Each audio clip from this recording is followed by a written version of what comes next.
जय हिंद दोस्तों, आप सबका हमारे YouTube चैनल जियो स्टडी में स्वागत है, जिसमें आपको सभी प्रतियोगिता परीक्षाओं से जुड़े विषयों को विस्तृत रूप से बताया जाएगा एवं इससे पूछे गए प्रश्नों को व्याख्या सहित हल कराया जाएगा। आप सब इस चैनल को सब्सक्राइब कर लें एवं हमारे वीडियोस अगर पसंद आए तो इसे लाइक, शेयर एवं कमेंट ज़रूर करें। आज हम लोग इस वीडियो में नदियों से संबंधित पूछे गए सभी प्रश्नों को व्याख्या सहित देखेंगे, इसलिए इस वीडियो को स्किप किए बिना अंत तक ज़रूर देखें और चैनल को सब्सक्राइब कर लें। आज का पहला प्रश्न है, भारत की दूसरी सबसे लंबी नदी कौन सी है?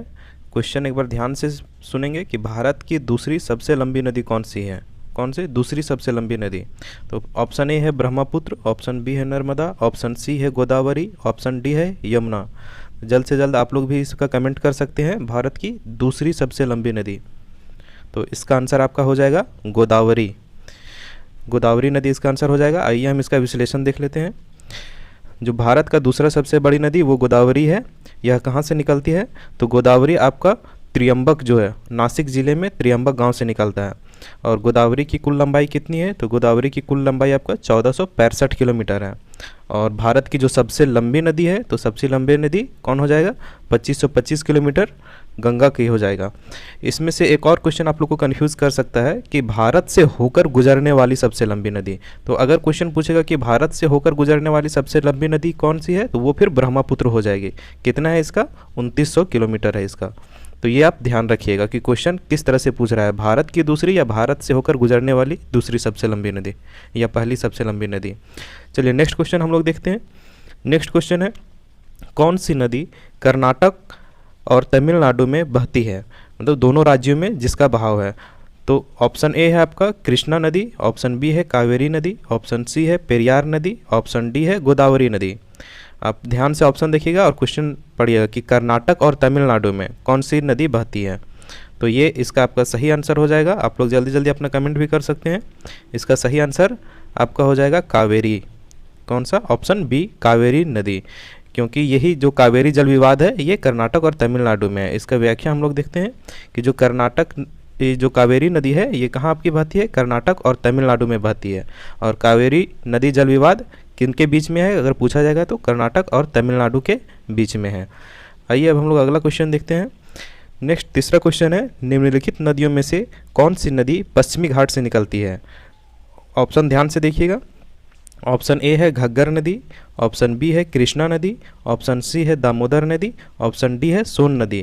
क्वेश्चन क्या पूछ रहा है कि कौन सी नदी पश्चिमी घाट से निकलती है। तो इसमें सही आंसर आपका हो जाएगा कौन सा? कृष्णा नदी। कृष्णा नदी हम पहले भी आप लोग को बताए थे वीडियो में, जो देखे होंगे ध्यान से प्रायद्वीपीय भारत की नदियाँ, तो उन्हें पता होगा। आइए हम इसका विश्लेषण करते हैं कि ये जो आपका कृष्णा नदी है ये कहाँ से निकलती है? महाबलेश्वर के समीप पश्चिमी घाट से निकलती है। और इसकी कुल लंबाई कितना है? तो 1401 किलोमीटर है कृष्णा नदी की। और जो दामोदर ऑप्शन में दिया हुआ था, तो दामोदर नदी कहाँ से निकलती है? तो ये झारखंड के छोटा नागपुर पठार से निकलती है। या अगर जगह पूछे तो वो चूल्हा पानी है जो लातेहार टोरी में है। उसमें ऑप्शन में सोन नदी भी था, तो सोन कहाँ से आपका निकलती है? तो ये अमरकंटक की पहाड़ियों से निकलती है। सोन मुंडा वहाँ एक जगह है बनाया हुआ है जहाँ से ये निकलती है। ये सारा हम आप लोग को प्रायद्वीपीय नदियों के वीडियो में बता चुके हैं। आगे हम लोग देखते हैं चौथा नंबर क्वेश्चन। तो इसमें आपका है कि उत्तरी सह्याद्री, ध्यान से क्वेश्चन पढ़िएगा, कि उत्तरी सह्याद्री के त्रियंबक पठार से निकलने वाली नदी कौन सी है? अभी जस्ट हम इसका बताए हैं कि ये क्वेश्चन पीछे हम बताए हुए थे, लेकिन ये क्वेश्चन आपका पूछा हुआ क्वेश्चन था, इसीलिए हम इसमें रखे हैं। ऑप्शन है ए है कृष्णा नदी, ऑप्शन बी है कावेरी नदी, ऑप्शन सी है गोदावरी नदी और ऑप्शन डी है महानदी। कौन सा हो जाएगा आपका? ऑप्शन नंबर सी गोदावरी नदी। एक बार पीछे आप लोग ध्यान से देख लीजिएगा, या तो जो प्रायद्वीपीय भारत की नदियाँ वीडियो है उसको आप एक बार ध्यान से देख लीजिएगा, उसमें ये दिया हुआ है। आगे इसका हम डिटेल कर लेते हैं कि ये जो ऑप्शन सारा दिया हुआ था कि कौन सी नदी कहाँ से निकलती है। तो आपकी जो गोदावरी नदी है वो त्रियंबक पठार से निकल रही है। कृष्णा नदी भी बता चुके हैं अभी, कहाँ? महाबलेश्वर से निकल रही है। कावेरी नदी कहाँ से निकलती है? ब्रह्मगिरी की पहाड़ी से। और महानदी जो है वो सिहावा से निकलती है, जो आपका किस जिले में है? छत्तीसगढ़ के रायपुर में सिहावा से निकलती है। चलिए अब हम लोग नेक्स्ट क्वेश्चन देखते हैं। तो आपका नेक्स्ट क्वेश्चन है, भाखड़ा नांगल बांध स्थित है। ऑप्शन ए रावी नदी पर, ऑप्शन बी सतलज नदी पर, ऑप्शन सी चेनाब नदी पर, ऑप्शन डी झेलम नदी पर। आंसर जल्दी जल्दी कमेंट कर सकते हैं क्योंकि ये बहुत ही आसान क्वेश्चन है, लेकिन ये पूछा हुआ क्वेश्चन है इसीलिए इसमें हम शामिल किए हैं। तो इसका सही आंसर आपका हो जाएगा ऑप्शन बी सतलज नदी पे। भाखड़ा नांगल बांध किस पे है? सतलज नदी पे। तो आगे हम लोग देख लेते हैं कि भाखड़ा नांगल बांध जो है सतलज नदी पर पंजाब में बनाया गया है। तो ये आपका पंजाब में बनाया गया है और ये भारत की सबसे बड़ी बांध है। एक बार फिर हम आप लोग को बोलना चाहेंगे कि सबसे बड़ी, सबसे ऊंची, और ये में कंफ्यूज नहीं कीजिएगा, बड़ी, ऊंची और लंबी, ये तीनों अलग अलग है। लंबी, इसमें आप लोग को समझना कि सबसे बड़ी पूछा जाए तो भाखड़ा नांगल हो जाएगा, और अगर सबसे ऊंचा पूछा जाए तो ऊंचा में क्या आ जाएगा आपका? तो ऊंचा में आपको बताए थे कौन सा है, तो आप जो आपका टिहरी है, ये टिहरी बांध भागीरथी नदी पर हम बताए हुए हैं। ये क्वेश्चन आप लोग ध्यान से याद रखिएगा। और एक और इसमें जो बनता है कि सबसे लंबा बांध जो पूछा जाता है वो है सबसे लंबा। तो अगर सबसे लंबा बांध पूछा जाएगा तो ये आपका कौन सा हो जाएगा? जल्दी से बताइए। तो ये आपका हो जाएगा हीराकुंड। कौन सा? हीराकुंड। और ये आपका किस नदी पे बना हुआ है? तो हीराकुंड आपका महानदी पे बना हुआ है। किस पे? महानदी पे। तो ये सारा का सारा फैक्ट आप लोग याद रखिएगा। आगे अब हम लोग देखते हैं सतलज नदी का उद्गम स्थल क्या है। तो सतलज नदी का उद्गम स्थल, ये जब हम सिंधु नदी तंत्र पढ़ा रहे थे उसमें आप लोग को बताए थे। तो सतलज नदी का जो उद्गम स्थल है आपका, ऑप्शन ए भारत में, ऑप्शन बी पाकिस्तान में, ऑप्शन सी तिब्बत में, या ऑप्शन डी इनमें से कहीं नहीं। ध्यान से इसका आंसर दीजिएगा। तो इसका आपका सही आंसर हो जाएगा ऑप्शन सी तिब्बत में। तिब्बत का कहाँ? तिब्बत में मानसरोवर के पास से जो निकलते थे। इसका डिटेल हम बताते हैं आगे। ये जो सतलज नदी है ये आप इसका उद्गम मानसरोवर जो झील है उसके निकट राकस ताल से है, जो कहाँ पे स्थित है? तो ये आपका तिब्बत में स्थित है। नेक्स्ट क्वेश्चन हम लोग देखते हैं, निम्नलिखित नदी बेसिन में किसका क्षेत्रफल सर्वाधिक है। यहाँ क्या पूछ रहा है कि निम्नलिखित नदी बेसिन में किसका क्षेत्रफल सर्वाधिक है। पहला गोदावरी नदी बेसिन, बी नंबर है महानदी नदी बेसिन, सी नंबर है कृष्णा नदी बेसिन, या डी नंबर है नर्मदा नदी बेसिन। तो ये जो ऑप्शन दिया हुआ है इन सब में से सबसे ज़्यादा नदी बेसिन किस नदी बेसिन का क्षेत्रफल है। तो आप लोग को पता है कि गंगा नदी बेसिन तो सबसे ज़्यादा अगर पूछा जाएगा, लेकिन ऑप्शन में नहीं है, तो यहाँ पे आपका क्या हो जाएगा? गोदावरी नदी बेसिन। आइए आगे हम देखते हैं गोदावरी नदी बेसिन। तो जो गोदावरी नदी बेसिन का क्षेत्रफल है भारत में गंगा नदी बेसिन के क्षेत्रफल के बाद दूसरा सर्वाधिक क्षेत्रफल है। नेक्स्ट क्वेश्चन देखते हैं, प्रायद्वीपीय भारत की निम्नलिखित नदियों को उनकी लंबाई के घटते क्रम में व्यवस्थित कीजिए। कैसे घटते क्रम में? यानी बड़ा से छोटा, कि कौन सा बड़ा उसके बाद कौन सा छोटा है। पहला है गोदावरी, दूसरा है कृष्णा, तीसरा है महानदी, चौथा है नर्मदा। इस प्रकार के क्वेश्चन भी आपके एग्जाम में पूछे जा सकते हैं, खास करके आपका ग्रेजुएट लेवल एग्जाम हो गया, एनटीपीसी हो गया, इसमें क्वेश्चन आपको डायरेक्ट नहीं पूछा जाएगा, इस तरह से कोड करके पूछा जाएगा। तो इसमें से सही ऑप्शन आप बताइए कौन सा होगा। गोदावरी, कृष्णा, महानदी और नर्मदा, इसको अरेंज करना है।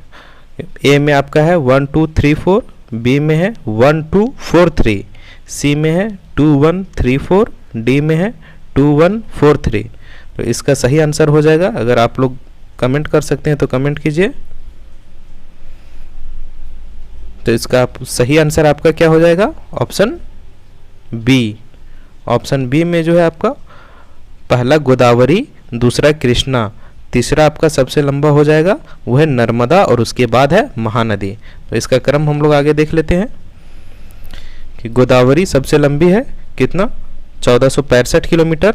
इसके बाद कृष्णा नदी है, कृष्णा का कितना है? 1400 किलोमीटर। और नर्मदा का नदी है, नर्मदा का 1312 किलोमीटर। उसके बाद आपका महानदी है, तो महानदी का लंबाई 851 किलोमीटर है। तो ये इसका घटते क्रम में इसका सीक्वेंस हो गया। नेक्स्ट क्वेश्चन हम लोग देखते हैं, निम्नलिखित में से कौन सी नदी प्रायद्वीपीय पूर्वी भारत की नदी है। ध्यान से क्वेश्चन देखिएगा और सुनिएगा कि निम्नलिखित नदी में से कौन सी नदी प्रायद्वीपीय भी है और पूर्वी भारत की नदी है। मतलब प्रायद्वीपीय भारत में पूर्वी भारत की नदी है। ऑप्शन ए तापी नदी, ऑप्शन बी नर्मदा नदी, ऑप्शन सी माही नदी, या ऑप्शन डी ब्राह्मणी नदी। तो ये सारा ऑप्शन में देखते हुए आप जल्दी से जल्दी कमेंट कर सकते हैं। तो इसका आपका सही आंसर कौन सा हो जाएगा? ऑप्शन डी, ब्राह्मणी नदी। ये कहाँ से आपका निकलती है? उड़ीसा से, और ये पूर्व में बंगाल की खाड़ी में गिरती है और बाकी सब पश्चिम में जाती है, पश्चिम की नदियाँ हैं। आगे हम देख लेते हैं इसको कि ब्राह्मणी जो है आपकी उड़ीसा की एक प्रमुख नदी है। कहाँ की? उड़ीसा की, जो बंगाल की खाड़ी में गिरती है। और माही, नर्मदा, ताप्ती, पेरियार जो है ये सब प्रायद्वीपीय भारत के पश्चिम की ओर बहने वाली नदियाँ हैं। आगे अब हम लोग देख लेते हैं नेक्स्ट क्वेश्चन जो है आपका, ब्रह्मपुत्र नदी तिब्बत में किस नाम से जानी जाती है? ब्रह्मपुत्र नदी, ये क्वेश्चन भी हम आप लोग को बताए हुए, बहुत कोई को आंसर पता भी होगा। एक बार ध्यान से देखिए कि तिब्बत में किस नाम से जानी जाती है। Option A Padma, option B Siang, option B Siang, option C Miyang और option D Tsangpo.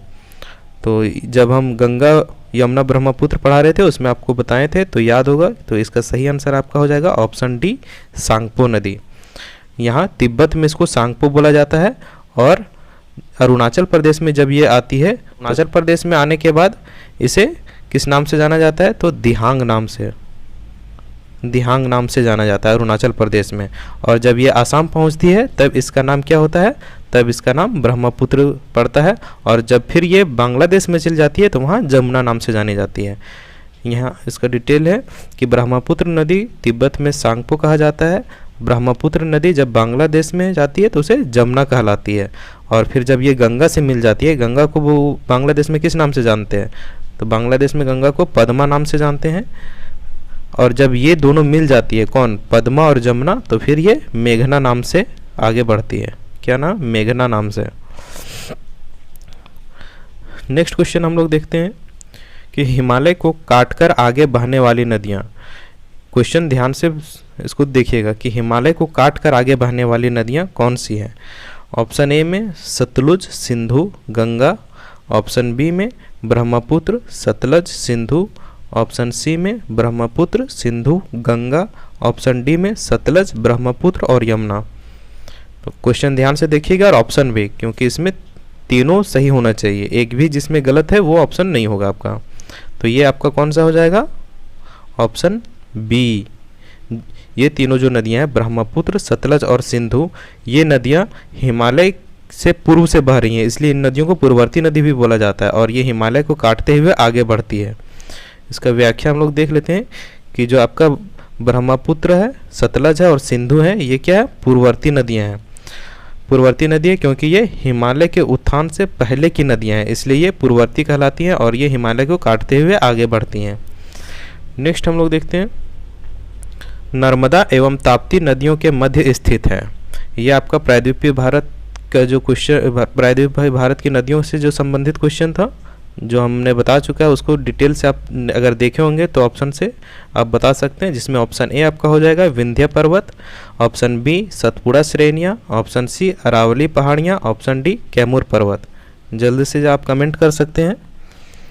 Question number 12 का सही आंसर क्या होगा? तो नर्मदा एवं ताप्ती नदी के बीच के मध्य कौन स्थित है? तो इसमें आपका सही आंसर हो जाएगा वो है ऑप्शन बी। कौन सी न? सतपुड़ा श्रेणियाँ। ये हम आप लोग को वीडियो में बता चुके थे। आइए अब इसका व्याख्या देख लेते हैं। उत्तर से दक्षिण क्रम में अगर भारत की अगर स्थिति देखा जाए लोकेशन के हिसाब से, तो उत्तर से दक्षिण के क्रम में जो है सबसे पहले आएगी आपकी अरावली, उसके बाद आती है विंध्याचल पहाड़ी दूसरा नंबर पे, तीसरा नंबर पे आपका आ जाएगी नर्मदा, चौथा पे सतपुड़ा और पांचवा में ताप्ती। तो जो सीरियल आपका है तो सबसे ऊपर आपका अरावली है, फिर विंध्याचल है, फिर नर्मदा है, फिर सतपुड़ा है एवं ताप्ती है। तो इस प्रकार से आपका यहाँ पे क्या बन रहा है कि नर्मदा एवं ताप्ती नदियों के मध्य कौन हो जाएगा? तो सतपुड़ा हो जाएगा। कहाँ? नर्मदा और ताप्ती के मध्य में कौन है? तो ये सतपुड़ा श्रेणी है। आइए अगला हम नेक्स्ट क्वेश्चन देखते हैं हम लोग। क्वेश्चन नंबर 13 है, बनास नदी किसकी सहायक नदी है? ये भी आप लोग को बताए हुए थे गंगा यमुना ब्रह्मपुत्र नदी तंत्र में। तो जल्दी से जल्दी कमेंट करें ऑप्शन देखते हुए। ऑप्शन ए है आपका यमुना, ऑप्शन बी है गंगा, ऑप्शन सी है बेतवा, ऑप्शन डी है चंबल। तो जो बनास नदी है ये किसकी सहायक नदी है? तो ये आपका चंबल की सहायक नदी है। बहुत लोग कंफ्यूज कर रहे होंगे यमुना और चंबल में, तो ये चंबल की सहायक नदी है और ये निकल रही थी राजस्थान से। और ये आगे देख लेते हैं। तो जो बनास नदी है ये चंबल की सहायक नदी है और ये कहाँ से निकलती है? राजस्थान से। नेक्स्ट क्वेश्चन हम लोग देखते हैं। कर्णप्रयाग किन नदियों के संगम पर स्थित है? ध्यान से देखिएगा, कौन सा प्रयाग है? कर्णप्रयाग। हम 5 प्रयाग आप लोग को पढ़ा चुके हैं पिछला वीडियो में, 5 प्रयाग। और ये सारा क्वेश्चन जो हम बता रहे हैं ये पिछले प्रतियोगिता परीक्षाओं में किसी न किसी एग्जाम में पूछे हुए क्वेश्चन है, इसलिए ये सब अपने आप में इम्पोर्टेंट है। इसमें देखते हैं ऑप्शन ए आपका है अलकनंदा और भागीरथी नदी के संगम पे है। ऑप्शन बी देखते हैं अलकनंदा या मंदाकिनी के संगम पे है। ऑप्शन सी देखते हैं अलकनंदा या नंदाकिनी के संगम पे है। या ऑप्शन डी अलकनंदा या पिंडार के संपर्क में इस संगम पे है। तो अगर आप लोग मेरा पिछला वीडियो देखे होंगे तो आप लोग को याद होगा जो हम कोड बताए थे वो आपको याद होगा। वीणा का रुद्रदेव, तो वीणा से था विष्णु प्रयाग, उसके बाद ना से था नंद प्रयाग और का से था कर्ण प्रयाग। और जो कर्ण प्रयाग था ये आपका बन रहा था किस पे?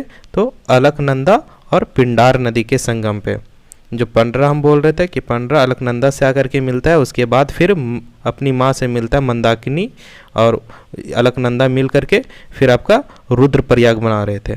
इसके बाद रुद्र, उसके बाद फिर लास्ट में भागीरथी और अलकनंदा मिलके देव प्रयाग बनाती है।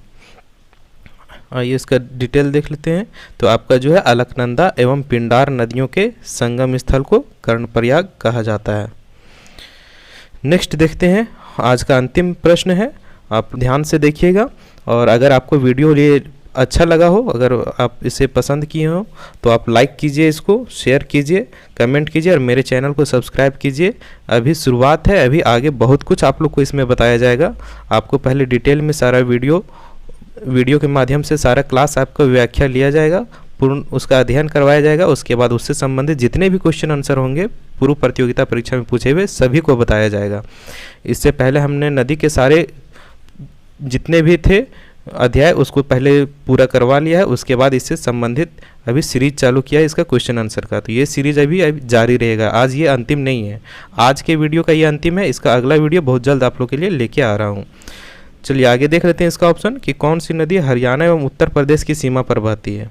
हरियाणा एवं उत्तर प्रदेश की, ध्यान से देखिएगा, हरियाणा एवं उत्तर प्रदेश की। ऑप्शन ए है गंगा, ऑप्शन बी है यमुना, ऑप्शन सी है सतलज, ऑप्शन डी है व्यास। जल्दी से आप लोग भी कमेंट कर सकते हैं। क्वेश्चन नंबर 15 का आंसर हो जाएगा आपका यमुना नदी। इसको आप लोग याद इस तरह से भी रख सकते हैं कि जो आपका दिल्ली है ये किसके किनारे बसा हुआ है? तो दिल्ली आपका है यमुना नदी के किनारे। और जो दिल्ली है तो दिल्ली के एक साइड में है कौन सा? हरियाणा, और दूसरा साइड में कौन सा है? यूपी। तो इस तरह से यहाँ दिल्ली तो बीच में है, लेकिन इसके बाद जो बॉर्डर ये शेयर करता है तो ये हरियाणा और यूपी के साथ भी ये बॉर्डर शेयर करता है। थोड़ा सा बीच में सिर्फ दिल्ली का है। इसका आगे हम लोग व्याख्या कर लेते हैं कि यमुना नदी जो है कहाँ से निकलती है। तो ये आपका यमुनोत्री से निकलकर हरियाणा और उत्तर प्रदेश से सीमा बनाते हुए, यानी सीमा बनाते हुए या वहाँ से बहते हुए प्रयागराज में जाकर गंगा से मिलती है। और इसमें जो प्रमुख शहर इसके किनारे बसे हुए थे वो कौन से हैं? तो दिल्ली, आगरा और मथुरा जैसे नगर यमुना नदी के तट पर स्थित हैं। तो आज के वीडियो में इतना ही। आप सबका बहुत बहुत धन्यवाद पूरा वीडियो देखने के लिए। पीडीएफ के लिए आप हमारे टेलीग्राम चैनल भी ज्वाइन कर सकते हैं, जिसका लिंक डिस्क्रिप्शन बॉक्स में दिया गया है। और वीडियो आपको अच्छा लगा हो तो लाइक, शेयर एवं सब्सक्राइब अवश्य करें। धन्यवाद। जय हिंद।